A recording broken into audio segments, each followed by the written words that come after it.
Totoo pala kapag may edad ka na, saka mo lang ma-realize ang ganda ng buhay nung bata ka pa. Noon simpleng saya lang sapat na.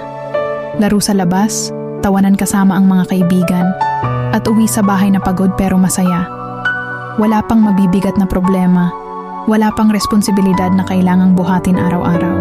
Ang iniisip mo lang noon kung anong laro ang susunod at kung anong oras kakakain. Pero habang tumatanda tayo, saka natin naiintindihan na hindi pala madali ang buhay. May mga pangarap kang kailangan ipaglaban, may pamilya kang gustong bigyan ng magandang kinabukasan.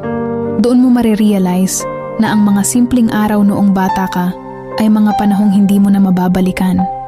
Pero pwede mong gawing inspirasyon para mas lumaban. Kaya kung pagod ka man ngayon, tandaan mo lang, minsan kang naging batang puno ng pangarap. At hanggang ngayon nasa iyo pa rin ang lakas na iyon para ipagpatuloy ang laban sa buhay.